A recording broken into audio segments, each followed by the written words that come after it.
नमस्कार। सत्यमेव Bharat talk show काढ़ा विद दिवाकर आपका हार्दिक अभिनंदन एवं स्वागत करता है। और आज इस टॉक शो में चूंकि मन की आवाज,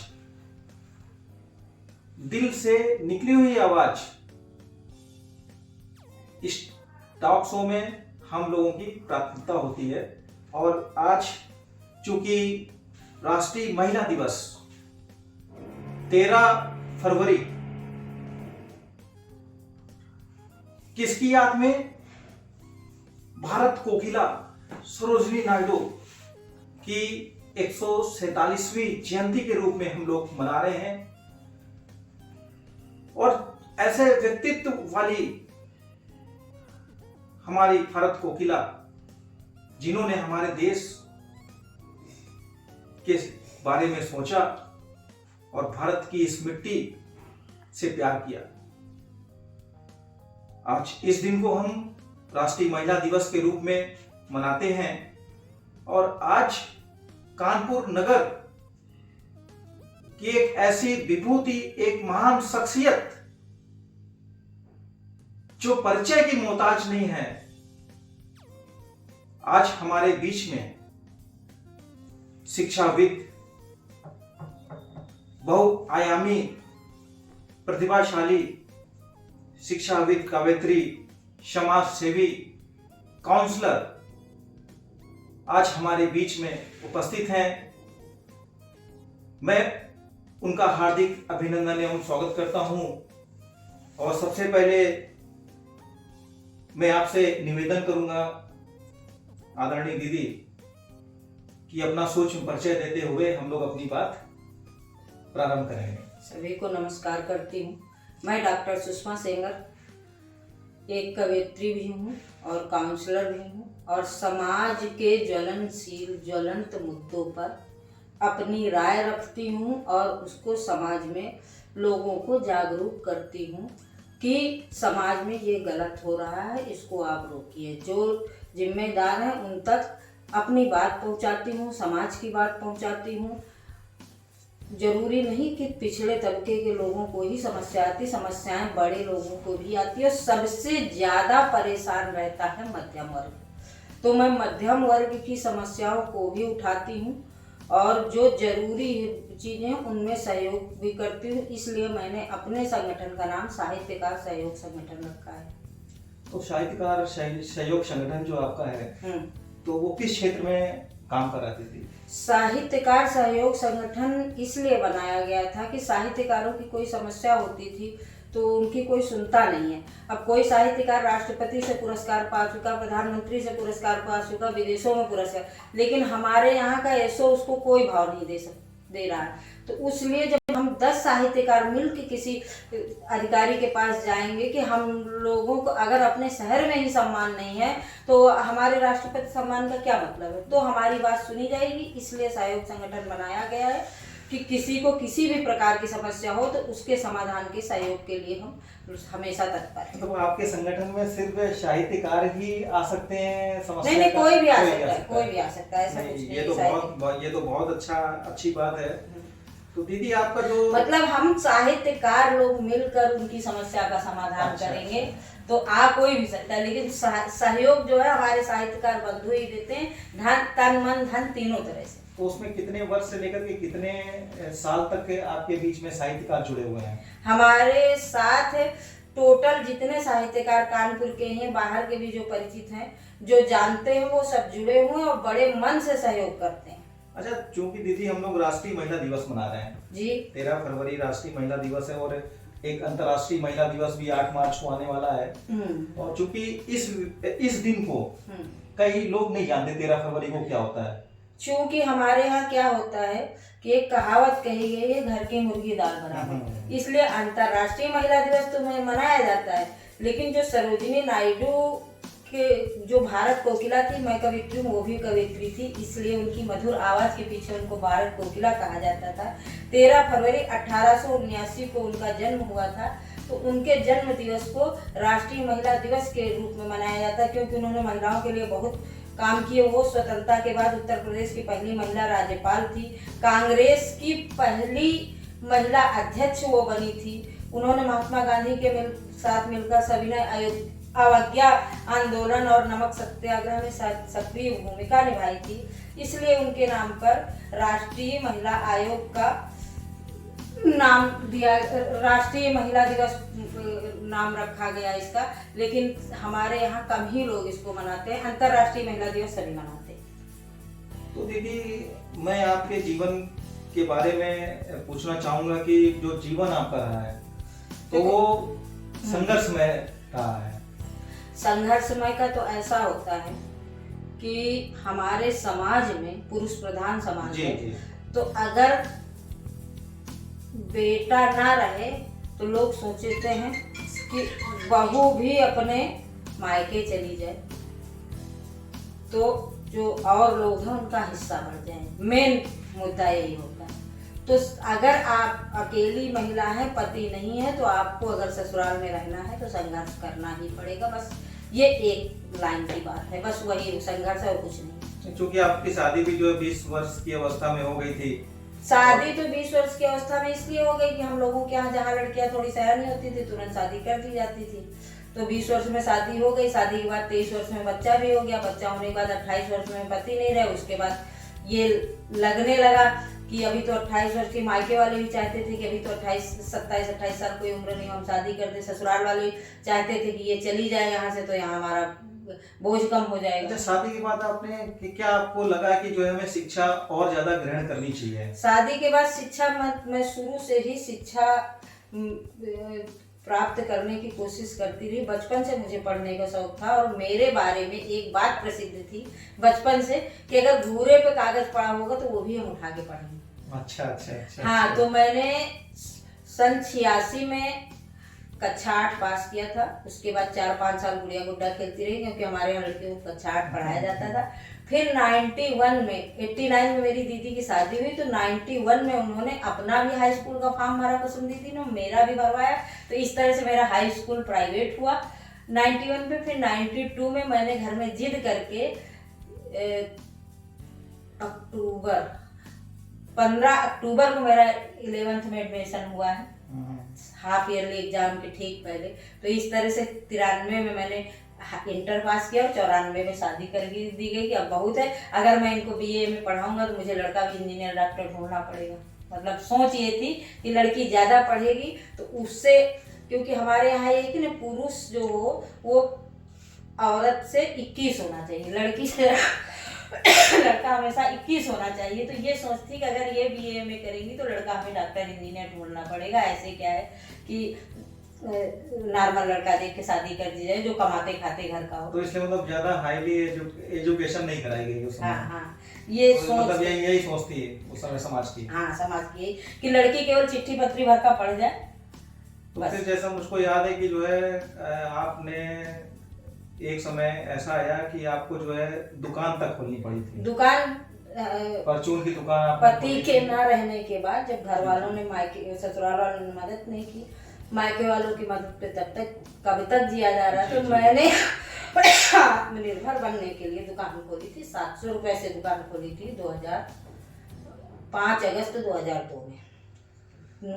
9 मार्च 2002 में मैं अकेली हुई हूँ और 5 अगस्त 2002 में मैंने दुकान खोली और 700 रुपए से दुकान खोली थी। और 2011 में जब मैंने दुकान खत्म की तो 11,000 का केवल फर्नीचर बेचा था, सामान की तो बात छोड़ दो। और फिर उस बीच में आपने बच्चों को भी अच्छी एजुकेशन हाँ, मैं बच्चे को 2002 में ही मैंने एडमिशन करा दिया था। यहीं बगल में डीएम पब्लिक स्कूल है, तो मैं सुबह बच्चे को छोड़ के तब दुकान खोलती थी। फिर दोपहर में दुकान बंद करके उसको लेने आती थी, उसको नहला धुला के उसके होमवर्क करा के शाम को फिर दुकान खोलती थी। ये दिनचर्या मेरी चलती रही। उसी बीच मैंने बीए किया, बीएड किया, एमए एजुकेशन किया, एमए हिस्ट्री किया, टीईटी किया, एलएलबी किया। तो फिर उसके बाद मुझे याद है, कुछ धुंधला याद है कि एक यहाँ पर सरकारी स्कूल हुआ करता था, राजकीय स्कूल।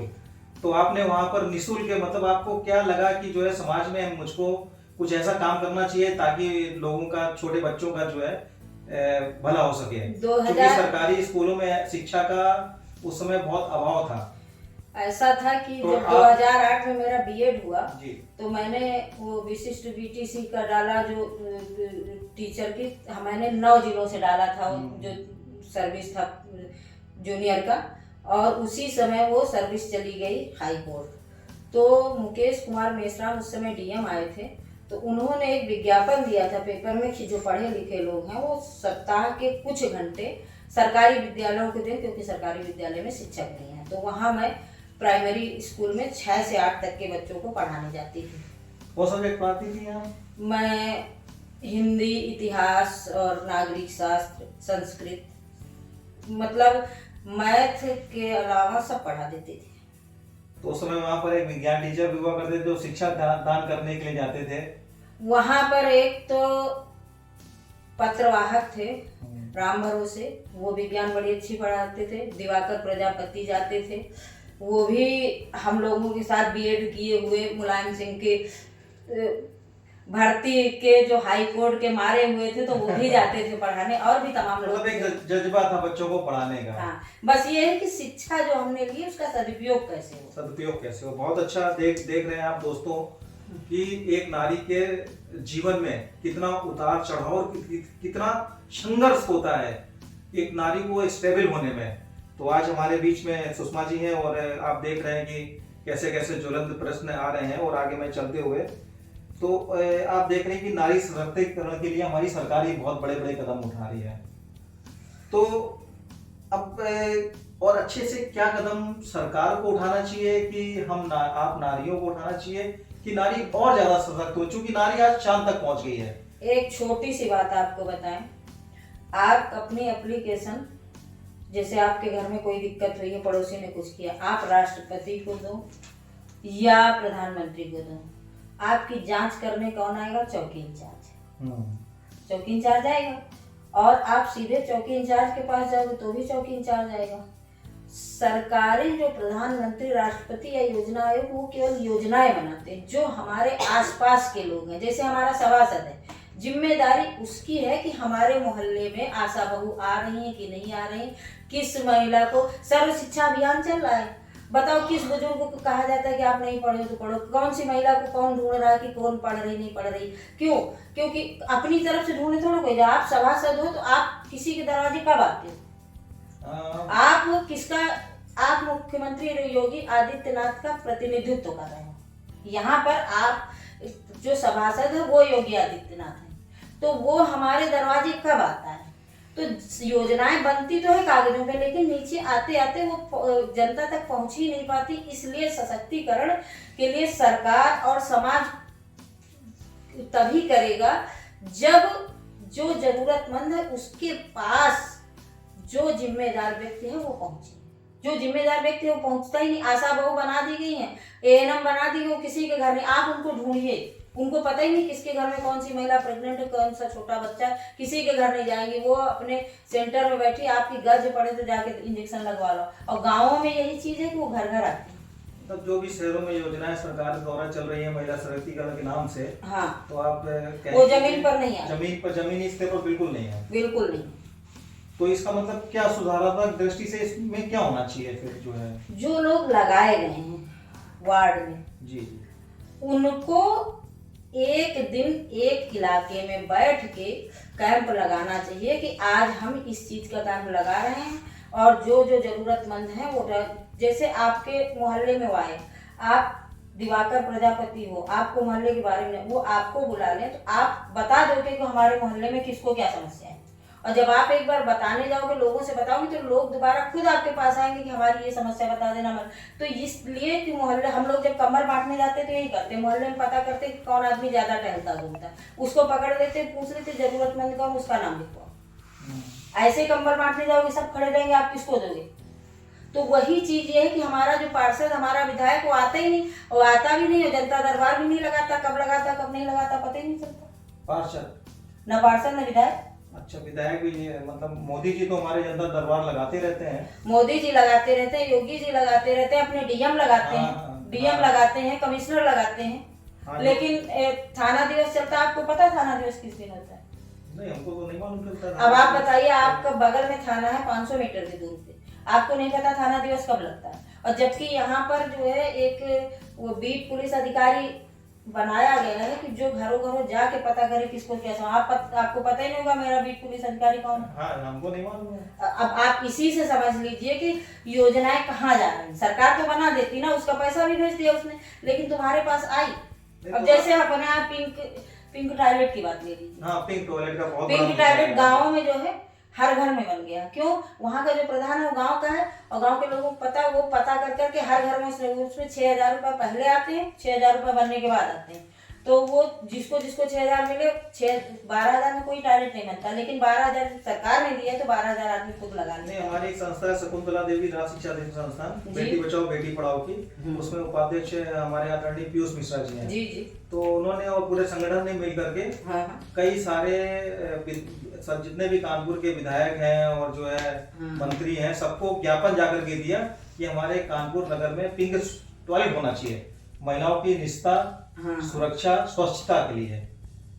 तो आप मतलब एक संदेश क्या देना चाहेंगे कि पिंक टॉयलेट कानपुर में होने चाहिए कि नहीं होने चाहिए? हर 500 मीटर पे एक होना चाहिए और उसकी स्वच्छता के लिए किसी ऐसे व्यक्ति को रखा जाना चाहिए, भले 2 रुपए वो ले लोगों से, लेकिन साफ सुथरा रखे और उसकी पानी का और बिजली का हर व्यवस्था का ध्यान रखे। कानपुर में बहुत कम पिंक टॉयलेट बने हुए हैं, कम से कम 110 वार्ड हैं। बड़ी बड़ी दुकानें जो हैं वहाँ टॉयलेट नहीं है।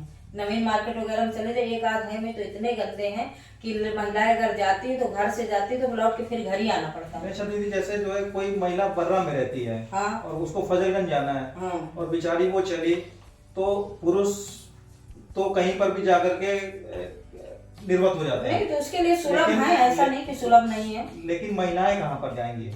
तो नहीं, सुलभ शौचालय तो बने ही हुए हैं और बीच में 1-2 और बने हुए हैं निःशुल्क शौचालय, सरकारी भी बनाए गए हैं अंत्योदय के आधार पे। तो सुलभ शौचालय, उस शौचालय में महिलाएं जाने में नहीं, आपत्ति करती हैं। आपत्ति भले करती है, लेकिन उसमें महिलाओं के लिए अलग व्यवस्था है। और यदि यही पिंक टॉयलेट जो है महिलाओं के लिए, जैसे और जिलों में महिलाओं के लिए एक अलग से शौचालय बने हुए यही बन जाए, तो महिलाओं को थोड़ा सा नहीं, वो मिल जाए। देखो जो बने हुए कॉमन बने हुए, लेकिन उसमें पुरुष महिला लिखा होता है और अगर केवल महिलाओं के लिए भी बनवाना चाहें तो अच्छी भी योजना है, हम उसका स्वागत करते हैं। तो इसमें आज की दृष्टि में आप देख रही हैं कि महिलाएं, एक अभी भी कानपुर में जो है आपने वीडियो भी प्रचलित हुआ था अभी महिलाओं का, तो आपने देखा होगा, तो उसके बारे में क्या प्रतिक्रिया दी? एक बैंक जो है सार्वजनिक संस्था होती है जहाँ पर सब लोग जाते हैं, तो वहाँ पर कर्मचारियों का लड़ाई झगड़ा करना, वो भी महिलाओं का, तो कहाँ तक उचित है? आप एक बात बताइए, इसमें महिला कहीं है ही नहीं। इसमें है कि एक पुरुष प्रधान समाज में एक पुरुष अपनी महिला की अच्छी खासी नौकरी से रिजाइन दिलवा रहा है। जी जी। आप अपनी पत्नी से जबरदस्ती रिजाइन दिलवा रहे हैं, उसके बाद में आप अपनी बहन को पत्नी के साथ भेज रहे हैं कि कहीं पत्नी वहां रिजाइन देने से मना न कर दे या कुछ वहां समझा दे तो लटका रहे मामला कि बहन को साथ ले जाओ तो आज ही रिलीविंग लेटर मिल जाए, नंद भौजाई गई वहां रिलीविंग, पीछे से आप भी पहुंच गया। पहुंचने के बाद एक जिम्मेदार कर्मचारी को आप कह रहे हो कि मैं तुम्हारी गर्मी निकाल दूंगा, तू है कौन? ये गलत बातें हैं। आपकी पहली चीज तो रिजाइन पत्नी ने दिया, तो पत्नी को ही अधिकार था वहां जाके अपना रिलीविंग लेटर लेने का, आपको कोई अधिकार नहीं बनता। आप कहीं भी जाइए, आपकी मार्कशीट है तो आप ही को मिलेगी, किसी और को। आपकी एक रजिस्ट्री भी आएगी तो जब तक आप दस्तखत नहीं करेंगे आपको नहीं मिलेगी। और ये तो बैंक का मामला है, इतने दिन से इन्होंने सर्विस किया तो उसको पूरी पे बनाना, उसका फंड सर्विस बनाना, सब कुछ टाइम लगता है। आप एक ही दिन में चाहते हैं, उसके बाद में पत्नी के लिए आप वहां लड़ने क्यों गए? कायदे से तो उस व्यक्ति को गार्ड बुला के और 112 बुला के अंदर करवाना चाहिए था, उसको जाना ही नहीं चाहिए था। अच्छा, वो बैंक में सर्विस नहीं करता था? वो बैंक में सर्विस करता ही नहीं। लड़की ने जो बोला, देखो महिलाएं बहुत ज्यादा संतोषी होती, जरूरत से ज्यादा संतोषी। वो तब तक नहीं बोलती जब तक कुछ विघ्न संतोषी लोग उनके ईगो को हट नहीं करते। मतलब आपके हिसाब से उस महिला ने जो किया वो सही किया? देखो, जो आप बकैती बोलते हैं कि आप बकैती मत कीजिए, तो हमारे कानपुर में वो कॉमन वर्ड है, हर कोई बोलता है। बकैती मत करो। तो वो अगर उस लड़की ने बोला है तो वो कोई गाली वाली शब्द नहीं, वो तो ऐसे आपस में लोग बोलते रहते हैं। हाँ, क्योंकि जब कि कोई मुद्दा बनता है तो वो उछाला जाता है, इसलिए वो उछाला जा रहा है। और ऐसी कोई बात नहीं, उसमें सारी गलती उस पति की है जो पत्नी की को रिजाइन दिलाओ। सबसे बड़ी गलती उस पत्नी की जिसने इतनी अच्छी खासी नौकरी छोड़ी, कैशियर की नौकरी। माँ बाप ने कितना मेहनत करके तुमको पढ़ा लिखा के इस काबिल बनाया और तुमने पति के कहने सर्विस छोड़ दी। कुछ नहीं तो 50,000 रुपए तो मिलते रहेंगे, वो देगा हर महीने 50,000 तुमको कि ले जाओ जो मर्जी आया करो, अपनी कमाई अपनी होती। अच्छा, आज के परिवेश में आपने देखा होगा कि नशा, जो नशा है हमारे समाज के लिए अभिशाप है। और कई लोग नशे के प्रवृत्ति हो करके, आदि हो करके हमारी महिलाओं से छेड़छाड़ समाज में करते हैं और मारपीट जैसी घटनाएं करते हैं। तो क्या उस शराब को या फिर नशे को सरकार को बंद करना चाहिए? कई लोग नहीं, तुम्हारे समाज में 70% पुरुष नशा करके अपने घर में अपनी पत्नी को प्रताड़ित करता है। बाहर जो करते हैं वो तो करते ही हैं, घर के अंदर भी 60% महिलाएं प्रताड़ित हैं। काउंसलर भी आप रही हैं तो कई सारे केस इस तरह से आते होंगे आपके। हाँ, वही बता रहे हैं।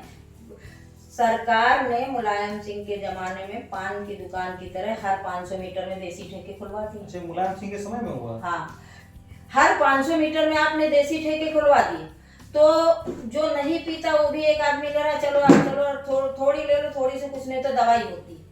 अगर आपको वास्तव में नशा मुक्त बनाना तो आपको ठेके बंद करने होंगे। पहले एक नियम बनाना होगा कि कितनी देर से कितनी देर तक। हम देखते हैं अपने बगल में 8 बजे खुल जाता है, रात के 1 बजे तक खुला रहता है। अच्छा, जो शराबबंदी जैसे अन्य जिलों में शराबबंदी है, तो क्या उत्तर प्रदेश के अंदर शराबबंदी होनी चाहिए? बिल्कुल होनी, शराबबंदी होनी चाहिए। ये तुम्हारा जो भांग है इसकी बंदी होनी चाहिए। अब जैसे पॉलीथीन है, पॉलीथीन के लिए ये लोग क्या करते हैं, दुकानदारों के पास जाके ये पॉलीथीन क्यों बेच रहे हो, पकड़े। आप पॉलीथीन की फैक्ट्रियां क्यों नहीं बंद करवाते? वही चीज तुम्हारे शराब में भी है। आप शराब पीकर कोई गाड़ी चला रहा है, उसका चालान कर रहे हो, आप ठेका क्यों नहीं बंद करवा? बिल्कुल सही बात है। हमारी आदरणीय दीदी ने बोली है कि शराब पी करके गाड़ी चलाने के उसमें आप चालान कर रहे हैं, लेकिन ठेका यदि बंद हो जाएगा, शराबबंदी हो जाएगी, तो लोगों को जब शराब मिलेगी नहीं तो हमारा समाज एक अच्छा समाज बनेगा, नशा मुक्त समाज बनेगा। तो दीदी जो है, जो अधिकार है महिलाओं के अधिकार, महिलाओं के अधिकार हमेशा से रहे हैं। अधिकार रहे तो है, लेकिन उसका यूटिलाइजेशन कई महिलाएं नहीं करती हैं। दब करके जो है बेचारी जो है आत्महत्या तक कर लेती है महिलाएं। प्रताड़ित, उनको ससुराल में यदि प्रताड़ित किया जा रहा है, या फिर आज के दौर में देख रहे हैं कि बेटियां जो है वो काट काट करके ड्रम में भर करके लड़कों को फेंक देती हैं। देखो, अति का भला न बोलना, अति की भली न चुप, अति का भला न बरसना, अति की भली न धूप। जी। तो अति सर्वत्र वर्जयते, अति जो है सभी जगह वर्जित होती है। तो क्या होता है कि हमारे यहाँ शुरू से महिलाओं को घोट घोट के ये पिलाया गया है कि ससुराल जाना तो सबकी सेवा करना, सबका आदर करना, कोई कुछ भी कहे बोल देना। अगर लड़के ने या पति ने या सास ने एक थप्पड़ मार दिया, अरे ये चलता है तो कोई बात नहीं, तुमने कुछ गलती की होगी। शुरुआत से ये कहा गया, और अब धीरे धीरे समय ऐसा आया कि लोग लड़कियों से कहते हैं अगर कुछ कहे तो बताना, हम खड़े हैं। तो जो लड़कियों को आत्मनिर्भर बनाओ, लेकिन उनको सेंसिटिव भी बनाओ कि तुमको ये करना है, ये नहीं करना है। जहाँ जहाँ ज्यादा बड़ा लिया जा रहा है वहाँ लड़कियां गलत कर रही हैं, और जहाँ ज्यादा दबाया जा रहा है वहाँ लड़कियां आत्महत्या कर रही हैं। जैसे एक बेटी की शादी होती है, ससुराल जाती है, तो मतलब नया उसका सब कुछ नया रहता है। ससुराल नया ही रहता है उसके लिए। तो वहां पर सास ससुर यदि प्रताड़ित करते भी हैं और हस्बैंड उसका प्रताड़ित करता है, तो वो महिला चूंकि अकेले रहती है, वो तो शिकायत करेगी। देखो, शुरुआत में महिलाएं सोचती हैं कि शायद अभी सही हो जाएगा, शायद से, इसलिए शुरुआत में नहीं बताती। जब आती हो जाती है तब बताती है। तो वहां पर वो कुछ घर के लोग, मायके के लोग कहते हैं अरे ठीक है, धीरे धीरे सही हो जाए, तो समझाने चले आए भैया ऐसा मत करना। ये तो एक पंचायत हो गई, 2 पंचायत हो गई, वो नहीं सुधर पाए, नहीं सुधरते फिर लड़की का सुसाइड हो गया या लड़की जला दी गई।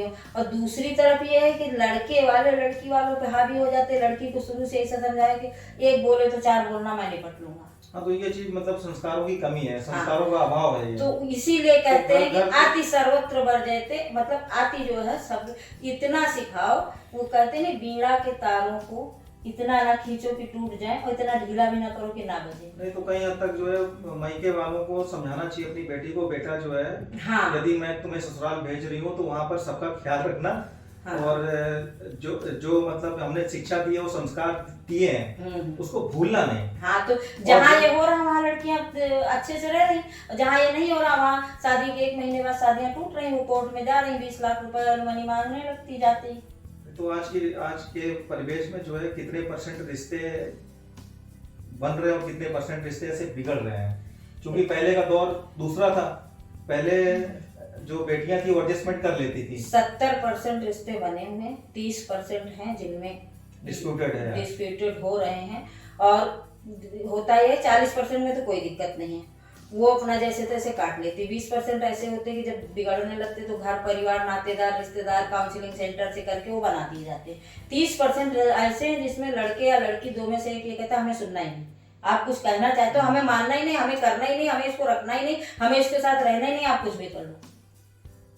तो दीदी, राष्ट्रीय महिला दिवस के उपलक्ष्य में आप हमारे व्यूवर्स को, भारतवर्ष के लोगों को क्या संदेश देना चाहेंगे अपने मंच के माध्यम से? मैं ये संदेश देना चाहती हूँ कि अगर आप BA पास हो, कम से कम ग्रेजुएट हो, तो साल में कम से कम 10 बच्चों का एडमिशन कराइए। उसके लिए आपको पैसे खर्च करने की कोई ज़रूरत नहीं है। गली मोहल्ले फुटपाथ पे जो बच्चे घूम रहे हैं उनके घर का पता लगाइए, उसके आसपास के सरकारी स्कूल में एडमिशन करा दीजिए। केवल इतना बनता है। जब आप एडमिशन करा देंगे तो स्कूल वालों की भी जिम्मेदारी बनती है, वो पकड़ ले जाएंगे, पढ़ाएंगे। दूसरी चीज, अगर हमारे समाज में आप कुछ गलत देख रहे हैं तो आप 112 डायल कर दीजिए। फला जगह जुआ खेला जा रहा, फला जगह 2 लोग लड़ रहे हैं, वीडियो बनाने के बजाय आप अगर 112 डायल कर देंगे तो सरकार का सीधी बात यह है कि आपको कुछ नहीं कहा जाएगा, उस जगह जाके वो समस्या निदान किया जाएगा। तो आप समस्या को रोक नहीं सकते, लेकिन समस्या की सूचना तो दे सकते हैं। जी बिल्कुल सही। अगर किसी पड़ोस की लड़की है, आपने देखा कि वो किसी लड़के से बात कर रही है, तो आप उसको थप्पड़ नहीं मार सकते, लेकिन उसकी फोटो खींच के उसके बाप को दिखा सकते हैं।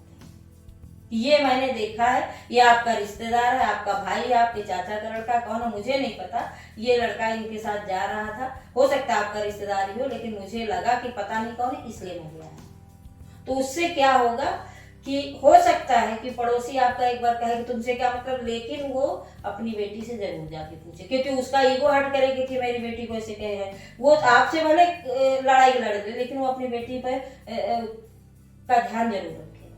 और बेटे को भी, बेटी नहीं बेटे को भी, अगर किसी का बेटा भी कहीं आपको दिख जाए वो सिगरेट पीने जा रहा है तो आप उसकी भी शिकायत उसके माँ बाप से एक बार बता सकते हैं। तो उससे क्या होगा कि कल को कोई बात होगी तो आपके अंदर ये मलाल नहीं रहेगा कि हमने देखा था, अगर मैं बता देता तो ये बच्चा सुधर जाता। बिल्कुल सही। लड़की को अगर आप इंजीनियर बनाना चाह रहे हैं तो लड़के को भी पराठा बनाना सिखाइए, क्योंकि बराबरी तो आप चाहते हो कि लड़की नौकरी करे और पैसा कमा के लाए, और उसके बाद चाहते हो तो घर आके 4 पराठे भी बनाए, तो दोनों काम नहीं हो सकते। मतलब लड़के जो है झाड़ू पोछा बर्तन भी करें, करने तो जब लड़की कमाएगी तो लड़के करेंगे। जब लड़का कमाता तो लड़की पूरे घर की जिम्मेदारी उठाती अकेले दम, तो जब लड़का लड़की दोनों कमा रहे तो दोनों थोड़ा थोड़ा करें, नहीं कमा रहे। तो फिर आपके समझ से यही महिला सशक्तिकरण है? ये महिला सशक्तिकरण नहीं है, सहयोग है। एक दूसरे, पति पत्नी जो है रथ के 2 पहिए, दोनों बराबर से चलेंगे तभी चले। अगर पहले क्या होता, पति कमा के लाता था, उसको कोई मतलब, वो कमा के लाता था, पूरी कमाई अपनी पत्नी या माँ को दे देता था, फिर वो नहीं पूछता था कि तुमने क्या किया। तो महिलाएं घर चलाती थी, जब आदमी बाजार जाने लगते तो पैसा और थैला साथ में देती थी, बताती थी ये ले। आज क्या है कि सैलरी आते अकाउंट में, पति पत्नी को नहीं दे रहा, बेटा माँ को नहीं दे रहा है, जब पूछते हैं तो थोड़ा बहुत दे दिया, दिया नहीं दिया। तो इस वजह से पत्नियां चाहती हम भी कमाएं किसी पर। तो जब दोनों कमा रहे हैं तो घर के काम में भी दोनों की भागीदारी होनी चाहिए। अच्छा, आपके जीवन में कुछ ऐसा संघर्ष जो आया जिसमें आपके मन को बिल्कुल हतोत्साहित कर दिया हो? नहीं, मैं हतोत्साहित तो कभी हुई नहीं। अच्छा, चाहे जितना बड़ा संकट आया हो। मतलब आपकी इंस्पिरेशन कौन रही? इंदिरा गांधी रही क्या इंस्पिरेशन आपकी? ऐसा कुछ नहीं है, बस मेरी जो शुरू से मतलब बचपन आपने से इसको देखा कि वो हमारे अपनी अम्मा को रानी लक्ष्मीबाई अपनी अम्मा को मेरी अम्मा सुबह उठती थी, कुएं से पानी भर लाती थी, पापा हमारे खेती करते थे तो उनके साथ चारा सानी में भी हाथ बटाती थी, और 5 किलो आटे की रोटियां सब्जी सब बना के सबको खिलाना, सब वो कर लेती थी। पापा को पानी देने सुबह दोपहर 5 किलो आटे की? हाँ, एक अकेले बनाते। आज की लड़कियों को जो 1 किलो आटे, हाँ। जो कि 1 किलो आटे की रोटी पापा हमारे खेत पसीना जाते थे पसीना आ जाता है। तो उनको कभी पकौड़ी, कभी चिल्ला, कभी कुछ ना कुछ बना के नाश्ता लेके वहां देने जाती थी। तो उन्होंने किसान की बेटी और किसान की पत्नी होने का पूरा दायित्व निभाया, और कभी वो हतोत्साहित नहीं हुई। अगर घर में सब्जी नहीं है तो गई खेत से खुद ही कद्दू तोड़ लाई, बगल पड़ोस वाले से लौकी ले आई। गाँव में ये चलता है, जिसके जो है वो सार्वजनिक है, हमारे यहाँ है तो पड़ोसी खाएगा, पड़ोसी के यहाँ है तो हम खाएंगे। तो वहाँ तो वो हमने देखा था, तो वही यहाँ भी जब चाहे जितनी बड़ी समस्या आई तो हम रोते नहीं थे, हम बैठ के सोचते थे अब क्या किया जाए। हमारे पास 10 रुपया नहीं है, हमको जाना है हैलट तक, मेरे पास पैसे नहीं, क्या किया जाए, क्या बिक सकता है। अच्छा, ये पेपर रखे, कबाड़ी बुला के 3 किलो पेपर बेचते, 15 रुपए आ गया, आने जाने किराया। मैं पड़ोसी से मांगने नहीं जाती थी कि नहीं है तो लाओ 10 रुपए मांग लो। मैं ये देखती थी घर में क्या चीज फालतू है तो इसके बिकने से मेरे पास पैसे आ सकते हैं। अच्छा, आजकल समाज में बहू और सास की ट्यूनिंग आजकल मिलती नहीं है, ऐसा क्यों? ऐसा इसलिए है कि पहले जो है 12, 13, 14, 15 साल की लड़कियां आती थी, वो कच्चा घड़ा होते और उनको बताया जाता था कि जैसा सास कहे वैसा करना। तो सास ने कहा यहाँ बैठ जाओ, बैठ गई। सास ने कहा यहाँ खड़ी हो जाओ, खड़ी हो गई। उसने कहा खाना बना लो, उन्होंने खाना बना लिया। उन्होंने कहा ये कर लो। आज की लड़कियां आती हैं 25 साल की, वो वहां से सब पढ़ी लिखी थे, अगर सास कुछ अपने यहाँ के नियम कानून कायदे बताना चाहती तो वो सुनना ही नहीं चाहती, उनको वही करना जो वहां से सीखते हैं। मेन मुद्दा यही है। अगर वो कहेंगे कि हमारे यहाँ निमोना बनता है, मिथौरी डाल के बनता है, वो कहेंगे हमारे यहाँ मिथौरी नहीं पड़ती इसलिए हम नहीं डालते। मतलब कई सारे मामले इसी बात पे डिस्प्यूट होते बस हैं, और हमारे कुछ यहाँ ये होता है और हमारे बस, यहाँ हाँ, बस वही है। फिर वो अपनी मम्मी को फोन करती है कि अम्मा, मम्मी ये ऐसी नहीं, फोन नहीं भी करती हैं आपको, वो बहुत कम लड़कियां फोन करती हैं, खुद ही निपट लेती।